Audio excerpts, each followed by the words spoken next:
Well, friends, what's going on? Welcome to Chatterbox Reds. I hope your Sunday is going well. Hope you're enjoying this Labor Day weekend.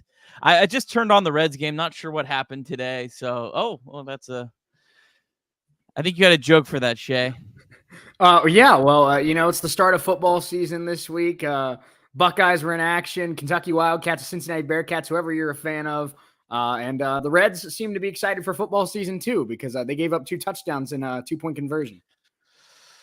Yeah. Well, Shay, you did some broadcasting. You made your debut this weekend, correct? Yeah. So I went to a college that does not have a football team. So like the 5 or 6 football games I had ever done, I had done as a color commentator. I had done with somebody else in the booth. So this week was my first ever solo broadcast as a full-time football guy. It was a lot of fun. And the team we covered is a state title contender and put up 70 points. So they look good. Oh, well, that's awesome. Well, congrats to you, Shay. One of the good guys. We've enjoyed having you on this year. Unfortunately, not the best night to come on, best afternoon to come on today. But, as always, we'll try to make some sense of it. I think there are some positives, maybe as little as some will want to hear, but we'll the ones who do want to hear it, we'll try to give them to you and try to have a good time along the way, as we always do in this really fun season for the Reds, and really of a stinker of a day this afternoon. Yeah, I think this has been one of the, you call me one of the Reds rookies, Nick, because I think this has been one of the streakiest seasons I can imagine. I mean, whenever I'm on the show, it's either like a 5-6 game win streak or like a 5-6 game lose streak. We just haven't had, it's been a lot of ups and downs. The Shea experience is a roller coaster this year. There has literally been none in between. Literally. We've had the awful stretch of Ashcraft. We've had the great stretch of Williamson. I mean, it's been wild. Yeah. Get ejected, TJ. Get ejected. Has TJ Friedel, I think, ever been ejected? I can't remember time TJ Friedel's ever I'm talking ejected. Like even in high school. You think this guy ever got ejected? I'm sure he got tossed from some high school game at some point. Oh, Shane Green that's pitching for the Cubs. Yeah. My goodness, that's a name I haven't heard in a while. They were using him as a starter. They announced on Thursday that he was getting called up. I thought he was going to start that second game of the doubleheader because they had him semi-stretched out, but they decided not to. He had some tough injury luck. He got off to a decent start to his career with I know he had a couple decent seasons in Detroit. He was with the Braves for a little bit, but a couple tough injuries kind of slowed him down a little bit. But good to see, I guess. I mean, not good to see that he's pitching well against the Reds, but good to see that he's still kicking in the bigs. Well, I mean, kicking's maybe a strong word. I mean, this is a 15-7 spot. That's fair. Let's see if it a little higher leverage spot. See how that goes. Let's see you pitch with an 8-run lead, Nick. Yeah. All right. Well, folks. Shay, you want to do the honors? I'll do the honors, man. Let's do a show, Nick. High drive, left center field, racing back to the world bourgeois. The Reds are National League Central Division champions. In the air, left center field. Did he? He did. Red win.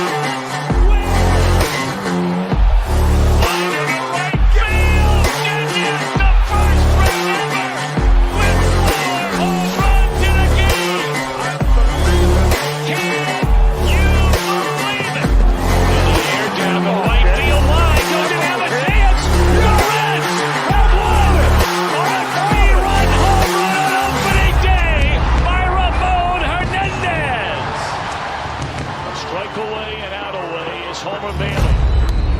Ground ball to third. Frazier gloves. Throw to first, and Homer Bailey, for the second time in his major league career, has tossed the nose. Oh,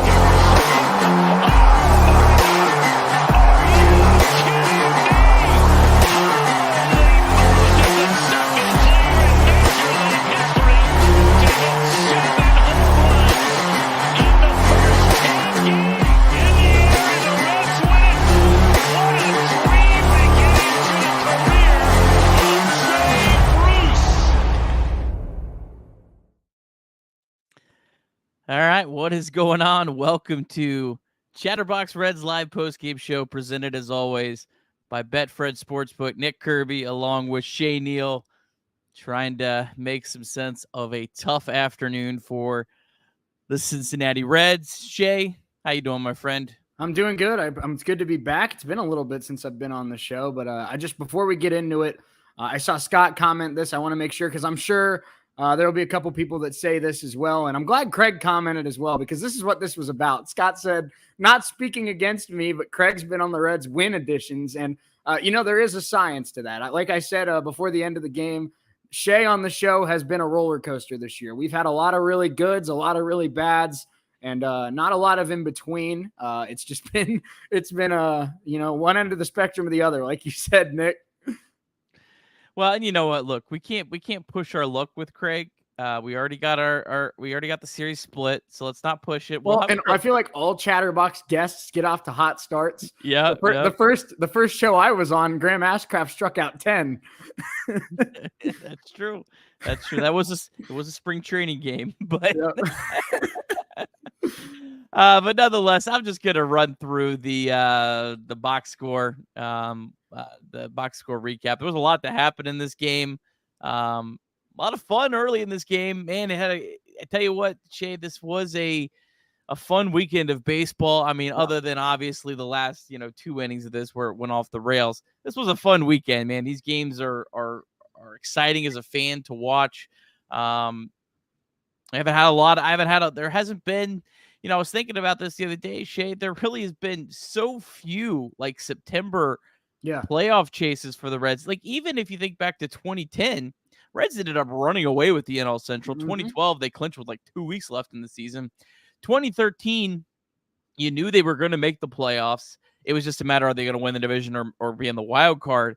And there's been like so few of these races that have come down to last week. Again, it may not come down to last week for the Reds. It could, go sideways as a possibility. But with, I think, 23 games now to play, these games do matter, and they are fun. They are exciting.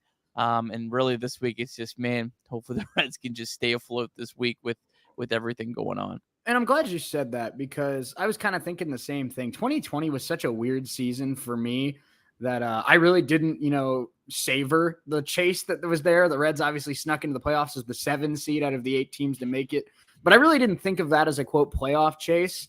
So this year's been a lot of fun. And I mean, no matter what your fandom has been the last couple months, and I'm not going to tell you how to be a fan. There's some people that are more upset than others. There's some people that are more optimistic than others, more pessimistic than others. That's totally fine. Be a fan however you want to be a fan.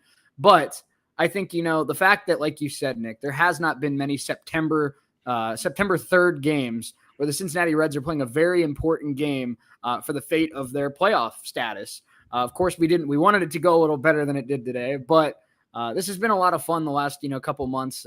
Hopefully they can find a groove and end the season on a good note and get to the playoffs. But no matter how you spin this 2023 Reds season, the fact that they are playing meaningful games in September, nice breath of fresh air after the last 5 years. Yeah, and before we get into the box score recap, I do want to make sure I shout out at Pepper Westwood on YouTube. This fella was in our comments the other day, talking about how he always watches the show after the fact because he has to work during most Reds games. And he left us a super chat in the comments after. I didn't even know you could do that. So I want to make sure we shout out Pepper Westwood. Really appreciate you. Appreciate you watching. And again, appreciate everyone else watching as well. It's been a fun season. I've enjoyed doing this. Enjoyed doing this a little bit more after Friday and Saturday, but nonetheless, we'll try to have a good time today. All right. Here's what happened on Sunday. Top of the first, Carson Spires making his big league debut. This was a guy that was in the Chattanooga Lookouts bullpen a month ago. He gave up a run on a 67-mile-an-hour single by Cody Bellinger, but Spires did battle back, got the final two batters out, and limited the damage in the first. Bottom of the first, TJ Friedel and Spencer Steer hit back-to-back home runs off Jamison Talion. That made it 2-1 Reds. Top of the second, Cubs scratched across 2 more runs off Spires to regain the lead at 3-2, but the Reds got it right back on a 2-run home run by Tyler Stevenson. That gave the Reds a 4-3 lead. Spires then really settled in. He retired the last 7 batters he faced, finished with a really strong effort for, where this kid was and what was expected of him. 4 innings pitched, 5 hits, 3 runs, 2 walks, 7 strikeouts. Jason Shreve, another pitcher, made his Reds debut, and he pitched a perfect 5th inning. Did come back out in the 6th. Unfortunately, gave up a solo home run to Cody Bellinger. That tied the game up at 4. Bottom of the 6th, Christian Encarnacion Strand doubled with 2 outs, and then Tyler Stevenson got his 3rd hit of the day. He would end up being on base all 4 times he came to the plate. He drove home CES, put the Reds up at the time, 5-4. Ian Jabot nearly got out of the 7th inning, but Tyler Stevenson dropped a really tough foul tip that would have been strike 3. Ian Happ then hit a 77-mile-an-hour single, tied the game up at 5, but the wheels really fell off in the top of the 8th. Derek Law came in. He could not get an out. David Bell went to Alexis Diaz as kind of a Hail Mary with the bases loaded. Nick Madrigal singled through a draw in an infield, and then the Cubs poured it on. They scored 7 runs, taking a 12-5 lead. Reds did get 2 back in the bottom of the 8th on a 2 RBI double from Noelvi Marte. But, of course, on a day the Reds put up 7 runs, they lose 15-7, and that's where we are. So, Shay, let's start with the series overall. I think most people said coming in, you probably are expecting a split. Sure enough, it's a split. Yeah. Reds are, for being realistic, very fortunate to get a split. They trailed in the 9th inning in 2 of these 4 games that they won. Where are you at kind of overall on this weekend that was an emotional roller coaster? I'm kind of in the middle on it. It definitely could have gone better. There were opportunities that they did not capitalize on, but it also could have gone worse. Like you said, they were just a couple batters away from potentially being 4-game swept by the Cubs. And again, would that have been 7 straight losses against the Cubs if they got swept in this series? Because they got swept at Wrigley, right?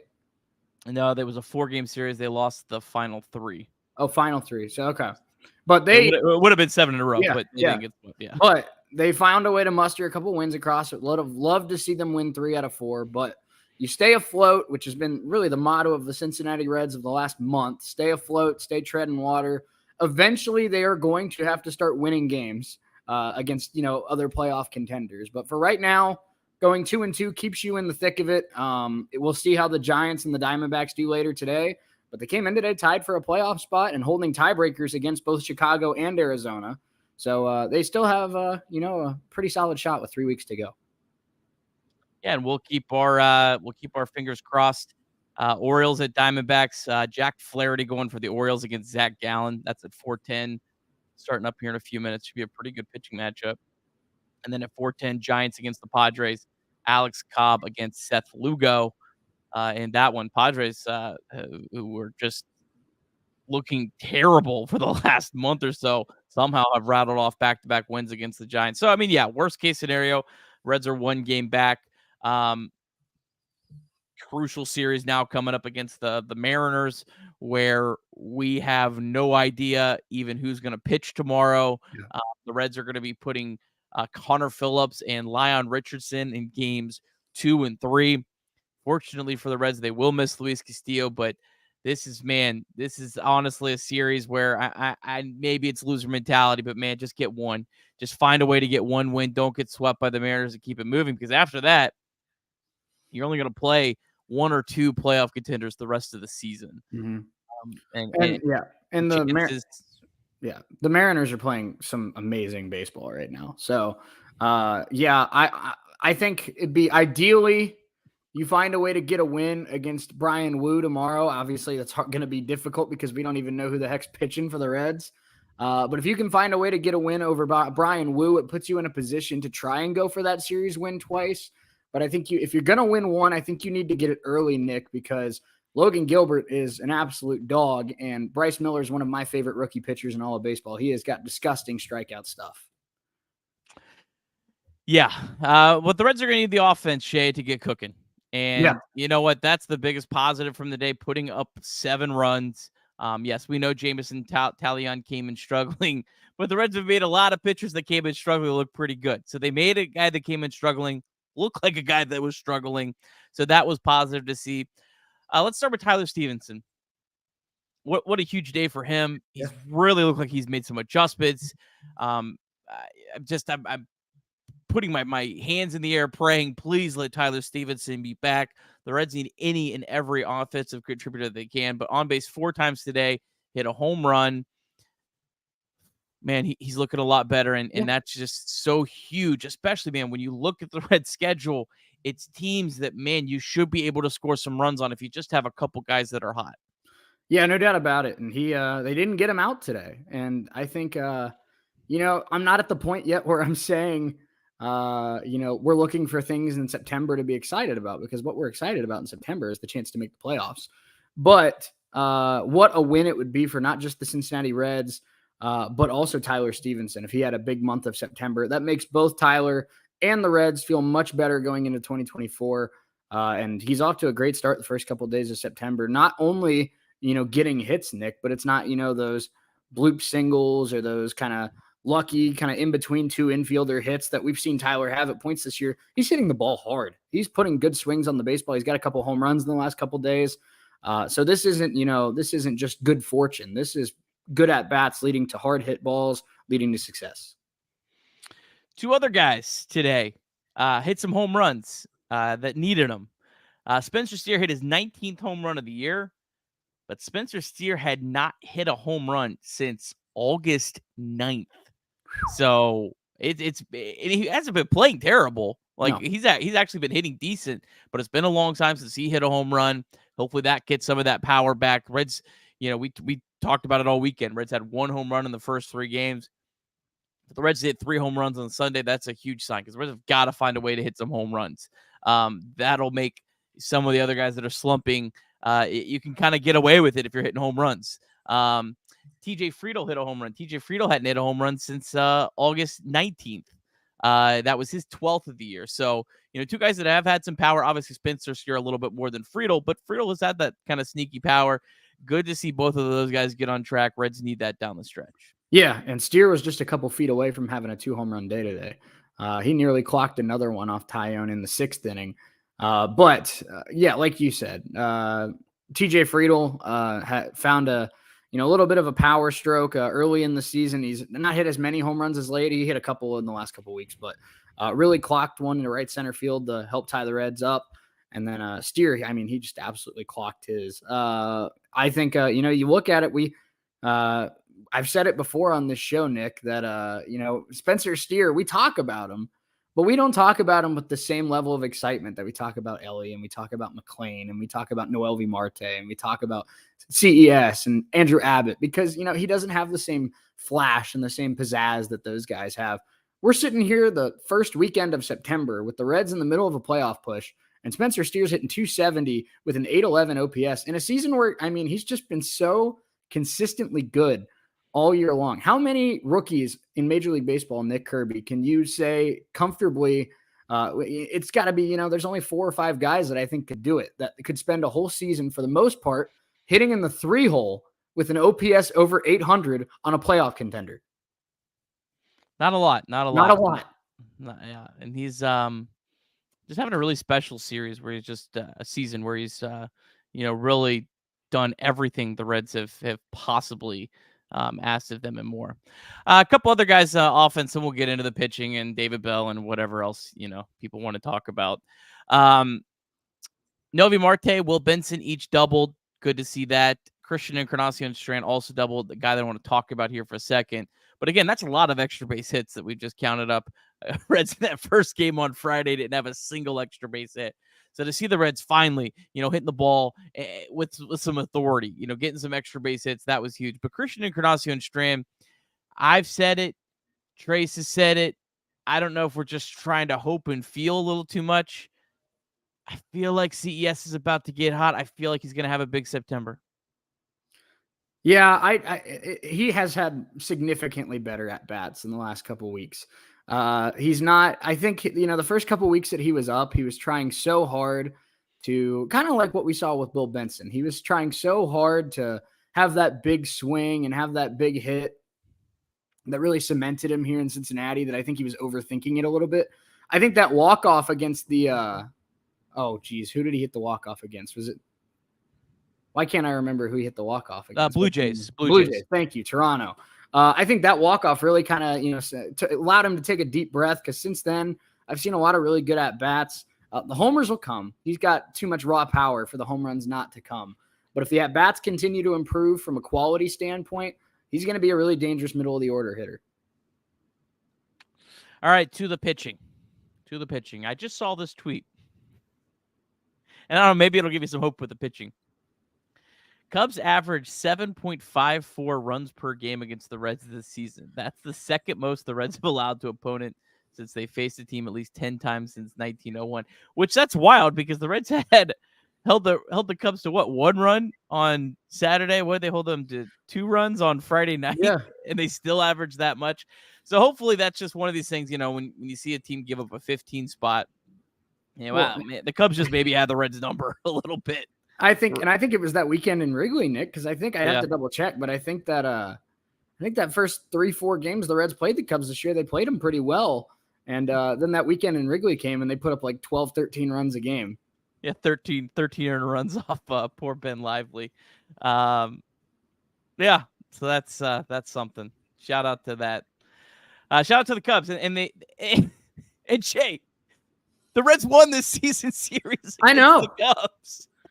They had to crawl across the finish line to win the season series, but they won the season series. And I'll tell you what, now when you're playing division teams only 13 times in a year, we see how valuable it is to get off to a 4-0, 5-1 start against these teams, because the second half of the year, the Cubs were bodying the Cincinnati Reds and they still come away with a season series win. Wild.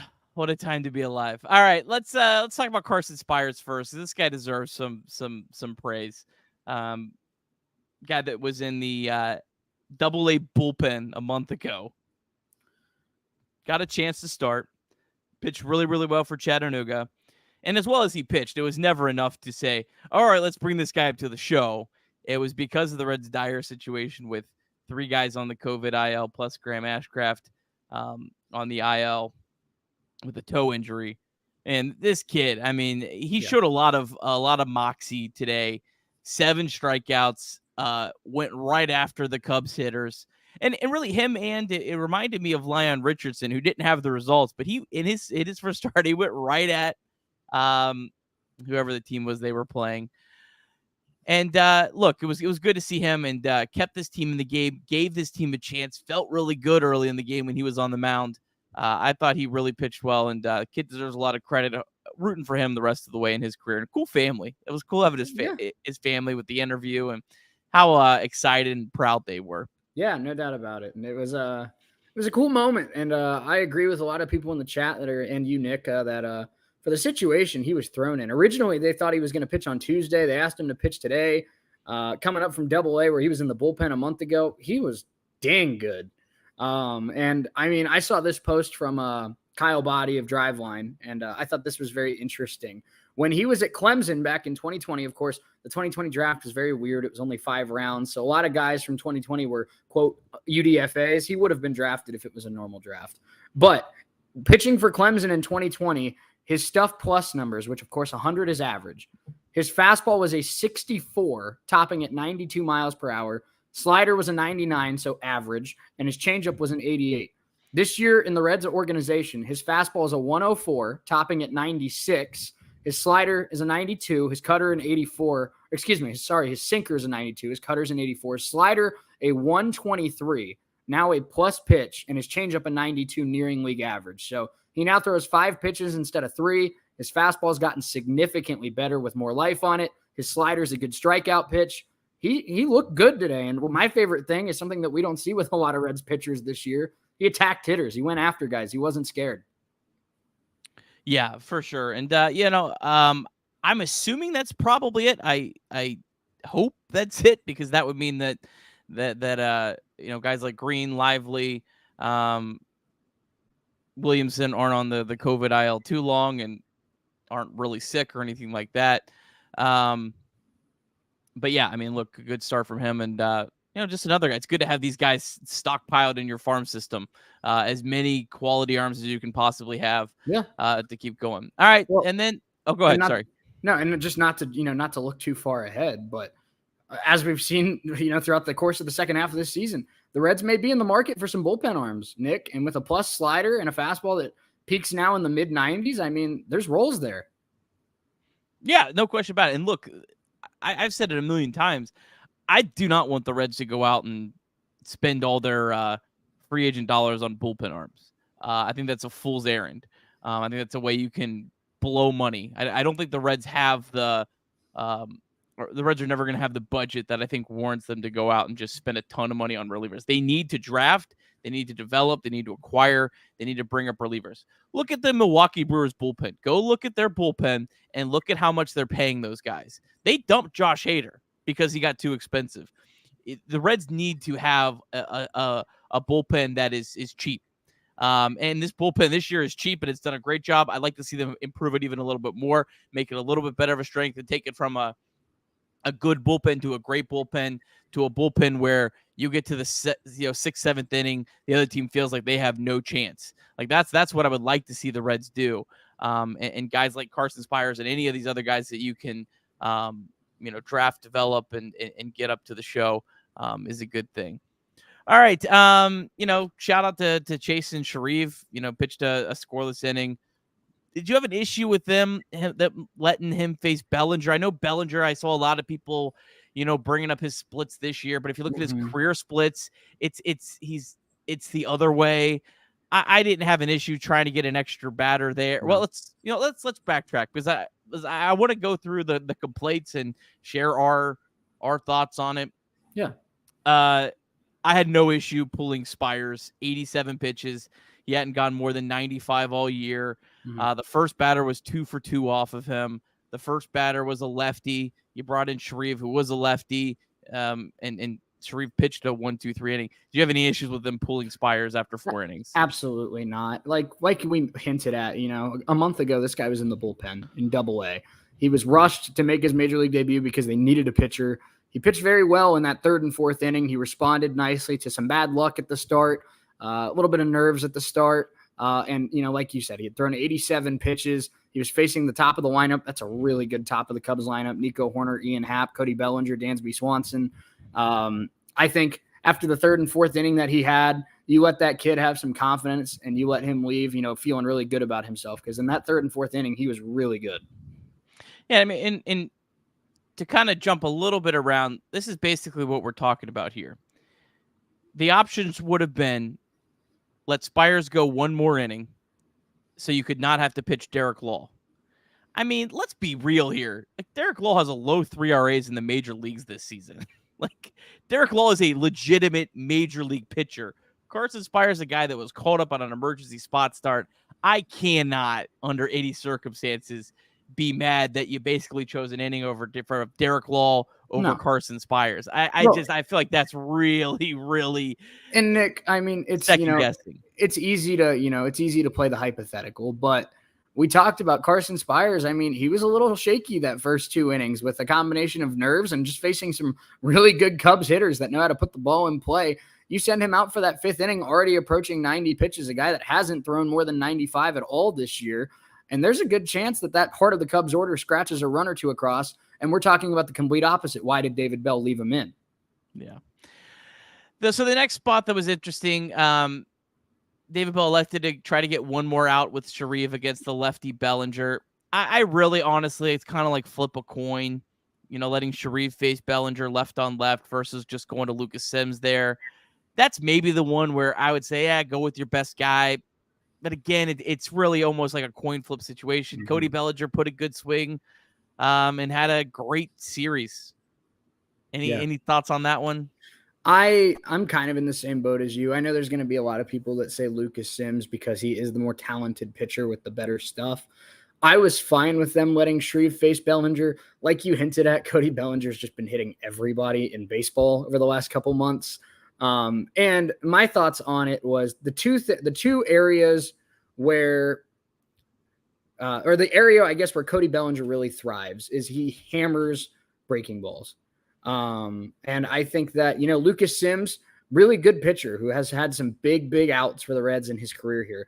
But his two biggest weaknesses, Nick, are his walk rate. He puts guys on base, and he hangs that breaking ball sometimes. So as good of a breaking ball as it is, with that being his primary swing and miss pitch and his lackluster control at times, I was fine with them leaving Shreve, trying to get one more guy. And at the end of the day, I mean, you just tip your hat to a guy over the last 6 weeks has been one of the 5-6 best hitters on the planet. Oh, and I mean, you could also add this to maybe the mix of your thoughts in this. I mean, obviously, you're just trying to get any outs you can to get through this game. It really, this whole week, it's anyone that can get you an out is almost like thank you, Yeah.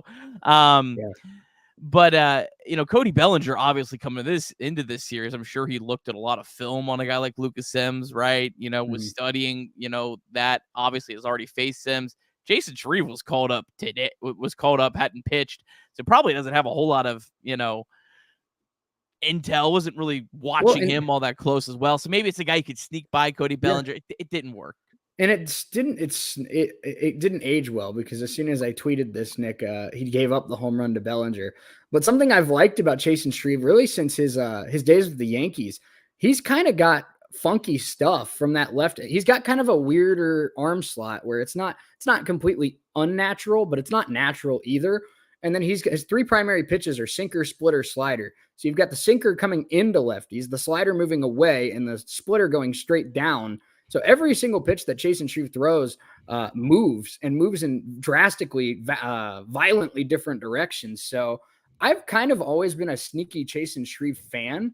So we'll see what they do with him. But I'm intrigued by his pitch mix. It wouldn't surprise me if the Reds keep him up here for a week or two to see what he's got and have a third lefty. Yeah. All right, then Sims threw 18 pitches. Jabot threw 18 pitches. That got you to the 8th. It was a tie game. And Bell decided to go with Derek Law. Setting it up, Sam Mole and Buck Farmer each pitched on Friday and Saturday. They were the only two pitchers that pitched on both days. I'm assuming both guys were unavailable, which would make sense. TJ Antone, I doubt the Reds were going to try to use him in back-to-back days. No. He only did that once at AAA, and the time that he did it was his last time, and he only got 2 batters out in one of those appearances. So he hasn't even gone back-to-back games where he got 3 batters out. Mm-hmm. Daniel Duarte was the other option, but he threw 40 pitches on Friday. And then I guess Brett Kennedy was also the option, but I think you see why you see why you wouldn't wanted to go to him first. And look, Derek Law's had a nice year. He had a stinker of a day. This is a guy that came in with a 3.23 ERA on the season in 45 games. It just didn't happen today. I don't know what you want to do. Yeah, and I mean it's a tough situation because it's like you said. I mean, yes, you don't want. I don't think Derek Law would be the option we go to in the 8th inning on a normal day. But this has not been a normal weekend. A doubleheader on day 1 of the series, and plus facing a lot of Cubs batters that, like we said, are very disciplined at the plate, run a lot of high pitch counts, get the starters out of the game pretty quick. I think at the end of the day. And I've been, I've tried my best to credit David Bell when it's due and criticize David Bell when it's due. But I don't know what you could have done differently today. The only other pitcher that I could even think of that was available was Daniel Duarte. And I mean, at the end of the day, Duarte is still a rookie, and Derek Law has been a big league pitcher for almost a decade. Yeah, well, it is what it is. Like we said at the beginning, I'm thankful the Reds got a split because it very easily could have been a lot worse this weekend. It would take to to catch the Cubs, which you only need to catch the Cubs because you do hold the tiebreaker. But to catch the Cubs being 3 back, I mean, it would take a lot of bad play by the Cubs down the stretch. But you know what? Cubs have been hot, and maybe they're due for it. So we'll see what happens. But the Reds are definitely still in a race, even if it is just Reds, Giants, D-backs. I mean, the Reds are right there with those teams, and we'll see how it plays out, and hopefully the Reds can hold it along. Well, and I believe both the correct me if I'm wrong, I believe both the Giants and D-backs have to play the Dodgers a couple more times.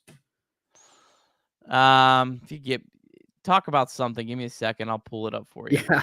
Well, I will point this out because I know a lot of people are talking about Spires, and we've already touched on Carson Spires, but something that was mentioned on the broadcast that I thought was cool. Spires ended the day with 7 strikeouts in 4 innings. That is the first pitcher to strike out 7 in a big league debut, a rookie for the Reds to strike out 7 in a big league debut since Hunter Green last year against the Atlanta Braves. Of course, Hunter Green came with a lot more hype to him than Carson Spires did. So the fact that he came up, I'm sure on very, very short notice, probably had less than 48 hours to think about pitching in his major league debut and struck out 7 in 4 innings. Pretty impressive debut. Yeah, so this is a cool site, tankathon.com, where you can see this. I love that. And you see the Reds have the easiest schedule in the National League other than the Padres, who are pretty much out of it. Where are we at? So the Miami Marlins, who all of a sudden kind of got hot, they've got a really difficult schedule still. They still got the Braves 3 times, the Dodgers 3 times, the Brewers 7 times, the Phillies 3 times. That's not a lot of fun. No. Cubs still got Braves 3 times, Brewers 3 times, Giants 3 times, and yep, you're right, Diamondbacks 7. So they got 10 games against each other. So you almost kind of hope though that it goes one way or the other with those teams. Exactly. Because you don't really want like the 7 games with them, the Diamondbacks, to be 4-3 because that's right. a lot of you need some of these teams to really lose a lot. I was gonna say if they split it down the middle, it keeps them both in it. So you want one to beat up on the other, so it takes one of them out of it. Yeah. Then the Giants, they got 7 still with the Dodgers, 3 with the Cubs, 2 with the Diamondbacks. And then the Diamondbacks still 3 with the Astros, 7 with the Cubs, 2 with the Giants. The only thing that does kind of make me nervous is the last weekend of the season, Shay. Mm-hmm. I believe the Giants played the Dodgers and the Cubs play the Brewers. I kind of don't love that because I think both those teams are going to have their spots probably wrapped up, and those games will be pretty meaningless. So that kind of does make me a little nervous. But again, at this point, it's just Reds just need to keep winning games. Reds just need to win every game they can win and let everything else fall into place. But it's interesting. I think we'll have a race to the finish for sure. But it could get this could be a week that really hurts the Miami Marlins because they take on the Dodgers starting on Tuesday, and then over the weekend they head to Philadelphia. So this could be the week. If Miami doesn't show up ready to go, this could be the week that knocks Miami out of it. Yeah. All right. Well, next series, Reds and Mariners. Mariners been the hottest team in baseball. But what goes up must come down, right? Yeah, right. You think? We were trying to figure out who the hell is pitching tomorrow for the Reds. Good luck. My best guess is Michael Marriott. He would be on normal rest. As he pitched would be 4 days ago for Louisville. I can't imagine they're going to go with a full bullpen day, right? Without any bulk pitcher. Unless Luke Maile is the opener. Hey, Luke Maile's had some moments this year. Yeah, Michael Marriott, he's just got a 6.93 ERA at AAA. So I mean, tomorrow, look, if there's a day to take off watching the Reds, it's probably tomorrow. If you're someone who's gonna really get super bummed out if it's a bad day. Yeah. But who knows? Baseball is a stupid game, and watch the Reds win tomorrow and then lose the next 2. The way that these things work out. I'm excited to see Connor Phillips on Tuesday, and I'm excited to see Lyon pitch again. I thought Lyon looked really good on Friday night. Showed a lot of guts after walking the bases loaded to start the game to keep the Reds in that game. A game the Reds ended up winning. Yeah. But yeah, I'm really excited about Connor Phillips on Tuesday. I agree. And we're not, we don't really know what to expect with Connor Phillips. This is not exactly the situation for his major league debut that we anticipated. But just speaking, I love the Reds, but just speaking from a baseball fan perspective, if you're a baseball fan and you want to watch good young pitchers, Tuesday is the night to watch. Connor Phillips has electric stuff, and Bryce Miller, like I said earlier in the show, has been one of the best strikeout artists of all rookies in baseball. So if you want to watch some young pitchers pitch some pretty meaningful baseball, Tuesday night might be the night to watch. Yeah, pretty cool seeing Connor Phillips against the team that dumped him. He was the player to be named later. The TBD. Yep. Yeah, so that would be exciting. And Connor Phillips, I could watch see watch him throw 7 shutout with 10 Ks just to stick it to the Mariners. That would be great. I legitimately could see Phillips doing that or not making it out of the first inning. I know. I feel like it's either 3 innings or less or like 6 shutout. I encourage you, look at his game logs in the minors this year. It's wild. It's either domination or he doesn't get out. Now, he may get a chance to actually get out of an inning that he wouldn't normally get out of at AAA or in AA, because the Reds do have like this 35 pitch in innings, like hard rule on their pitchers. I think it's just so managers don't do anything stupid. Like, so, hey, he gets 35, he's out. Obviously, if he's at 35 pitches with 2 outs, the Reds may say, well, whatever, we're just going to let him go. But yeah, I don't think the Reds wanted to bring up Connor Phillips this year based on kind of everything we've heard and saw. I think mainly just because Phillips has had these stinkers where he just has not been able to get out of the first inning. I think they wanted to have him finish the year in the minors, but you're kind of in a situation now where you really have no choice. I mean, we're assuming Michael Marriott is pitching tomorrow. And you know what? Let's let Michael Marriott be a hero if it's him. Watch Michael Marriott's going to carry this team. Here we go. No, but I think, when I saw that Connor Phillips was getting the call, and when I saw that, the situation that right now it's a good call. Noel Marte also facing the team that traded him. Shout out you, Rick. Shout out you, Rick. It's Reds West Coast versus Reds East Coast. This is what it's all about. But seeing Connor Phillips get the call up with the situation that it is right now, it made me think of the end of Major League, Nick, when they bring in Rick Vaughn to face Plu Haywood for the 3rd time.